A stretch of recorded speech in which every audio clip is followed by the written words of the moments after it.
সম্মানিত উপস্থিতি, ঐতিহ্যবাহী হাটাজারি থানার অন্তর্গত শান্তি সংলগ্ন মসজিদ ময়দানে পবিত্র সরায়ে কারবালার স্মরণে শানে আহলে বাইতের শানে পবিত্র সরায়ে কারবালার মাহফিল আজকের মাহফিলের সম্মানিত সভাপতি, সম্মানিত বক্তা এবং সম্মানিত উলামায়ে এবং যাদের শোনার জন্য আপনারা বসে আছেন, আপনাদের প্রতি মুকাররম আমার শ্রদ্ধাভাজন আব্দুল নিশান রহমাতুল্লাহের মাদ্রাসা সম্মানিত সুলতান মহোদয় আল্লামা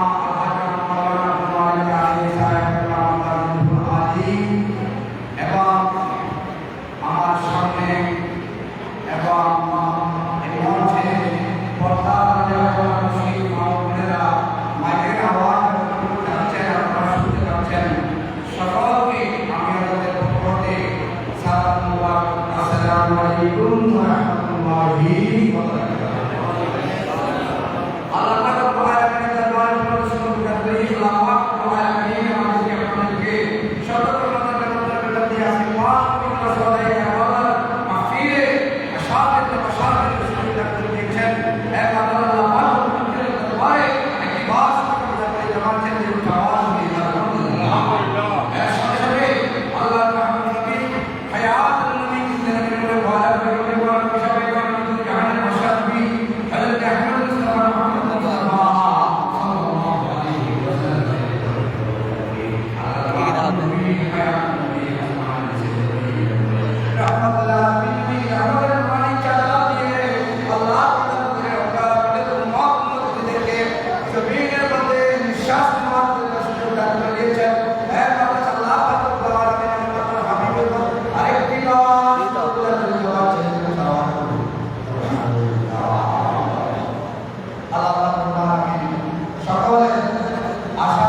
এই মাহফিল থেকে আসছেন কিভাবে আমরা পেয়েছি, যেহেতু আমাদের নবী এখান থেকে আমি কথাটা বিশেষ করে দেব যে আমরা শৈশরিক নিয়ে পৃথিবীর জমিনের মধ্যে আমরা করতেছি, বসবাস করতেছি। এই শৈশরিক সকলে জানেন, যারা আমার বাবারা নবীরা আছেন সকলে শুনেছেন। একটা হলো মক্কা শরীফ, যেটাকে আল্লাহ এটা হলো মক্কা শরীফ। সেই মক্কা শরীফের মধ্যে যখন আল্লাহর বান্দারা ঢুকে, তখন আল্লাহ পাক রব্বুল আলামিন কোরআনের মধ্যে ঘোষণা দিয়েছেন, বিসমিল্লাহির রহমানির রহিম, ওয়া মান দাখালাহু কানা আমানা। ওগো বান্দা, তুমি যখন আমার ঘরের মধ্যে যখন দাখিল হয়ে গেছো, প্রবেশ করেছো, তোমার মাথা থেকে পা মোবারক পর্যন্ত যাকে বলা হয় আওয়াজের মুস্তাফা, আমি স্বয়ং আল্লাহ কানের খোদা দপ্তরের মধ্যে জিম্মেদারি নিয়ে নিলাম।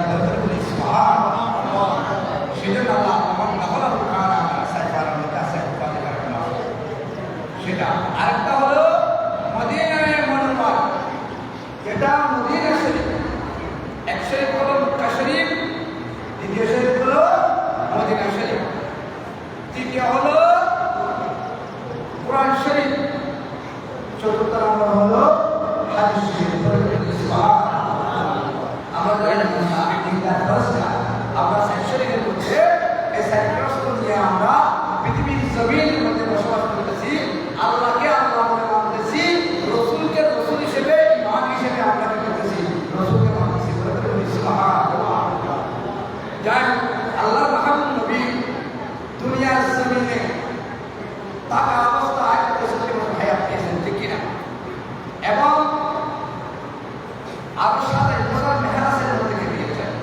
তাহলে 63 বছর এবং 27 বছর যদি আমি যোগ করে দেখি, তাহলে আমার নবীর এবং ঘুমের চেতনে শরীরের সামনে আমার রসুলের হায়াত হলো 90 বছর। চিন্তা তাহলে আমার নবী মক্কায় মুআজ্জামার মধ্যে 53 বছর নবুয়ত করেছেন। সুবহানাল্লাহ। এবং যখন আল্লাহ পাক রব্বুল আলামিন যখন আমার নবীকে মক্কা শরীফ থেকে যখন মদিনায় মুনাওয়ারার মধ্যে যখন হিজরত করার জন্য বলেছেন, তখন আমার নবী মক্কা শরীফ থেকে হযরত আবু বকর সিদ্দিক আব্দুল নাস বাদল আম্বিয়া যার সাথে সংগ্রাম তারা সাথে দিতে পারে নাই, এমন একজন আল্লাহর সাহাবী হযরত আবু বকর সিদ্দিক রাদিয়াল্লাহু তাআলা আনহুকে নিয়ে মক্কায় মুআজ্জাম থেকে মদিনায় মুনাওয়ারার মধ্যে সফরের জন্য রওনা হয়ে গেলেন। সুবহানাল্লাহ। ওই মদিনায় মুনাওয়ারার মধ্যে গিয়ে আমার নবী 10টি বছর কাটিয়েছেন। সুবহানাল্লাহ। তাহলে আমার নবীর হায়াত হলো 63 বছর। ঠিক আছে কিনা? 63 বছর। আমার নবীর হায়াত 63 বছর কাটার পরে আমার নবী মদিনায় মুনাওয়ারার মধ্যে রওনা শরীফের মধ্যে শরীরের চিন্তা নবী এখনো পর্যন্ত রওনা শরীফের মধ্যে শহীদ আছে। আমার নবী দুনিয়ার জমিনে থাকা অবস্থায় উম্মতের জন্য যেভাবে কল্যাণ ছিল, এর চাইতে এখন ওফাত হওয়ার পরে পর্দা করার পরে উম্মতের চাইতে এখন পর্যন্ত আরো বেশি চমৎকারভাবে উম্মতের জন্য কল্যাণ ধরন পেয়েছে। সুবহানাল্লাহ। তাই রাসূল যারা হায়াতকে বেশি প্রাধান্য দিতে গিয়ে মওতের কথা ভুলে গিয়েছে, তারা বিশ্বাস করেছি। যারা হায়াতকে প্রাধান্য দিতে গিয়ে মওতের কথা ভুলে গেছেন, এটা হলো ছিল সত্য কথা। ঠিক কিনা?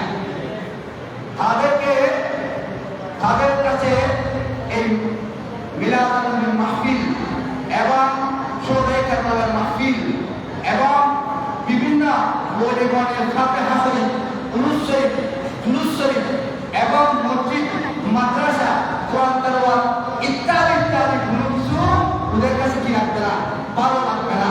হুজুর এই কথা কেন বলেছেন? এজন্য বলেছি, ওদের কলব থেকে আল্লাহ পাক রব্বুল আলামিন নামকানের খোদা ওদের কলব থেকে ইলমের নূর থেকে দিয়েছেন। জিকার নাউযুবিল্লাহ। সেজন্য ওদেরকে এই কোরআন হাদিসের কথা ভালো লাগবে না। তাই রাসূল হযরত আদম সাল্লাল্লাহু আলাইহি ওয়াসাল্লাম কিয়ামতের ময়দানে ওই যখন কিয়ামতের ময়দান কার্যক্রম শুরু হবে, এমন সময়ের মধ্যে হযরত আদম সাল্লাল্লাহু আলাইহি ওয়াসাল্লাম আমাদের আব্বাজান আদি পিতা উনি কিয়ামতের ময়দানে এমন ভাবে গর্জন দেবে, হে কিয়ামতবাসী, আমি আদম সাল্লাল্লাহু বলতে চাই আমার আখির জামানার দয়াল নবীকে খোদায় পরোজ কার। এই কথা যখন বললেন কেউ উত্তর দিচ্ছে না, কারণ কিয়ামতের ময়দানটা এটা মসজিদের মতো নয়। কিয়ামতের ময়দান হাসরের ময়দান হলো নফসি নফসি করবার জায়গা। সুবহানাল্লাহ। সেজন্য কেউ উত্তর দিচ্ছে না। সেটা বিদুন আলাইহিস সালাম ফেরেশতা, সেটা হলো আটখানা জান্নাতের পাহারাদার। উনি ওই বিদুন আলাইহিস সালাম উত্তর দিতে লাগলেন, হে আদম সাল্লাল্লাহু, তুমি আমার নবী, আপনার নবী, আখির জামানার গুনাহগার উম্মতকে সুরেশকারী নবীকে, আল্লাহর আখির জামানার পয়গম্বরকে তুমি তিনটি জায়গায় তালাশ করো। আমি এটা বলে শেষ করি, তিনটি জায়গায় তালাশ করো। আর মনে করতে লাগলেন, এ বিদুন আলাইহিস সালাম জান্নাতের পাহারাদার, নুরানি জগতের দৃশ্য বানায় একটা ফেরেশতা, আমি জায়গাটা কোন কোন জায়গার মধ্যে আমি তালাশ করব?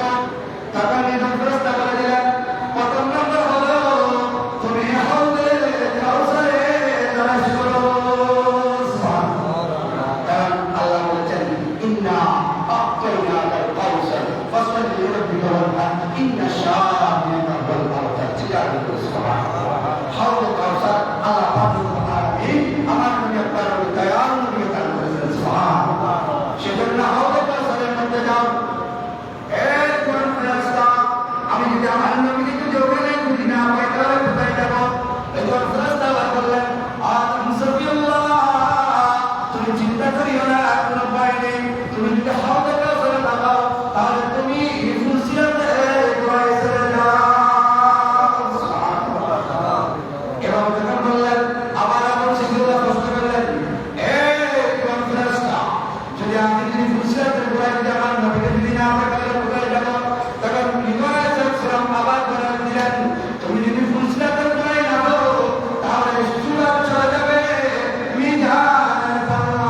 লোকে হাসরের ময়দানে চলে যাবে।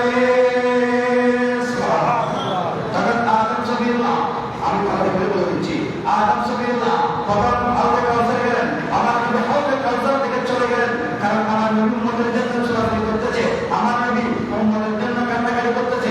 হাউজে কাউসার থেকে চলে গেলেন কোথায়? ফুলসিরাতের গোড়ায়, ফুলসিরাতের গোড়ায় থেকে চলে গেলেন কোথায়? মিজানের পাল্লায়, মিজানের পাল্লা থেকে চলে গেলেন সোজা আল্লাহ দরবারে, যেখানে আল্লাহ একদম প্রথম আসমানে এসে কুরসি, কুরসি শব্দ হলো আমার দুটো বসে চেয়ার, চেয়ারকে কুরসি বলা হয়। ওই কুরসির মধ্যে আল্লাহ বসবেন, বসে আল্লাহ জালালের হায়াতের মধ্যে ডাক দেবেন, হে আমার বান্দা বান্দীরা, আমার পয়গম্বর রাসূলরা, তোমরা আসো, কে কে আসো আমার কাছে আসো, কার কার উম্মত নিয়ে আসো, কারণ তোমরা আসো আমাকে বলো তোমাদের কি সমস্যা।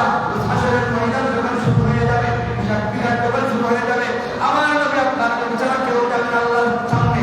এমন সময় আমার নবী আল্লাহর দরবারে গিয়ে একটি সিজদায় পড়ে যাবে। সিজদায় পড়ে আর দেরি করবে না, শুধু রব্বি হাবলি উম্মতি, আমার নবী বলবা দেখে নাই, আমার নবী ছেলে সন্তান দেখে নাই, আমার নবী আর কাউকে দেখে নাই, দুনিয়ার লোক দেখে নাই, সম্পদ দেখে নাই, আমার নবী দেখে নাই বলতে কিচ্ছু দেখে নাই। আমার নবী চেয়েছে শুধু গুনাহগার উম্মতের জিম্মাদারি। সিজদায় পড়ে রব্বি হাবলি উম্মতি বলবে, আদম সফিউল্লাহ এসে দেখতে হবে আমার নবী সিজদার মধ্যে আছে, বলবেন হে মুহাম্মদ উঠো। তখন আমার নবী আরো বেশি কান্না করবে, আরো বেশি কান্না করবে, কান্না করতে করতে অনেক কান্না করবে। তখন আদম সফিউল্লাহ শুনতে পাবে রব্বি হাবলি উম্মতি, প্রভু আগে থেকে নবী মুহাম্মদ রাসূলুল্লাহ সাল্লাল্লাহু আলাইহি ওয়াসাল্লাম উম্মতের জন্য দোয়া হয়ে গেল, উম্মতের জন্য কান্নাকাটি করতেছে। আল্লাহ বলবে, হে মুহাম্মদ, তোমার নাম ছিল আহমদ, আমি তোমাকে মুহাম্মদ করে মেনশন করেছি। হে আমার মুস্তা হাবিবুল্লাহ জনাব মুস্তাফা মুহাম্মদ রাসূলুল্লাহ সাল্লাল্লাহু আলাইহি ওয়াসাল্লাম, তুমি সিজদা মুবারক তুলো, সিজদা মুবারক তুলো। এভাবে আল্লাহ বলতে থাকবে, আমার নবী আর কান্না করতে থাকবে, আল্লাহর কাছে সোনার মদিনা রব্বে করিম, আপনি আমার উম্মতকে মাফ করে দাও, আমার উম্মতের জিম্মাদারি যদি নিয়ে নাও। বলিয়েছে, ও বন্ধু, আমি তোমার খান্নার মধ্যে আমি আল্লাহ বলে গেলাম, আমি আল্লাহ বেঁচে গেলাম, আমি আল্লাহ তোমার কাছে মগ্ন হয়ে গেলাম। আল্লাহ বলছেন, ও রাসূল তুমি উঠো, আমি তোমার 120 কথা উম্মতির জিম্মাদারি নিলাম এবং গুনাহ মাফ করে দিলাম, সকলকে জান্নাত দিয়ে দেবে। এভাবে কি করবে? আল্লাহ পাক রব্বুল আলামিন আমার নবীকে সিজদাতে করবে। তখন উঠার পরে গুনাহ মাফ করে দেবে বলেছে। এরপরে একটি কথা না বললে হয় না, এটা শুনুন। এরপরে আমার নবীর মা এবং বাবা আছে না, আমার নবীর মা বাবার নাম জানেন? এগুলো আসলে অনেক সময়ের মাস, কিন্তু আসি জন্য তাড়াতাড়ি বলতেছি। আমার নবীর আব্বাজানের নাম হলো হযরত খাজা আব্দুল্লাহ, আমার নবীর মাতার নাম হলো হযরত খাজা বিবি আমিনা। ঠিক আছে, ওরা দুটোকে পাশে রাখা হবে, কিয়ামতের ময়দানে কথা খেয়াল করবেন। আর সমস্ত উম্মত আমার নবীর খালি গেলেন 120 কাতার, কয় কাতার? 120 কাতার। আর অন্য নবীর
ইমাম হোসেনকে 18,000 সিটি দিয়ে মদিনা শরীফ থেকে কুফার জমিনে আনা হয়েছে। ইমাম হোসেন রাদিয়াল্লাহু তাআলা আনহু এমনি আসে না, ইমাম হোসেনকে আনা হয়েছে। সেজন্য নদীর রূপে আসে না, সত্যতার রূপে আসে না, শুধু এসেছে ইমাম হোসেন রাদিয়াল্লাহু তাআলা আনহু নানা উম্মতের জিম্মাদারি হিসেবে জিজ্ঞাসা করেন। সুবহানাল্লাহ। ওখানে ইমাম হোসেন নামাজ ছেড়ে দিয়েছে, ছাড়েন নাই। হজরত দিনেছে যখন শেখ করবে তখন নামাজ ছেড়ে নাই। সীমা যখন বুকে বসেছে তখন নামাজ ভুলে নাই। তাহলে আমরা কেন হযরত মাওলানা শের দাদারা একটা সংখ্যা উনি আব্দুর রহমান ইবনে মারুফা নামাজ পড়তে কি করতেন? মনে করেছে কথা করেছে আল্লাহ মসজিদ করতেছে কাজ করতেছে। সুবহানাল্লাহ। আল্লাহ আমাদের সকলকে বোঝার তৌফিক দান করুন। আমি অতি সংকীর্ণ সময়ের মধ্যে অনেক কিছু বলেছি। আমার যদি কোনো কথাবার্তার মধ্যে গুরুত্ব হয়ে থাকে আপনারা ক্ষমা দৃষ্টিতে দেখবেন। সন্তান হিসেবে, নাতি হিসেবে, বন্ধু হিসেবে, ভাই হিসেবে আমাকে ক্ষমা করবেন। আমি আপনাদের জন্য দোয়া করবো, আপনারা আমার জন্য দোয়া করবেন। আসসালামু আলাইকুম ওয়া রাহমাতুল্লাহি ওয়া বারাকাতুহু।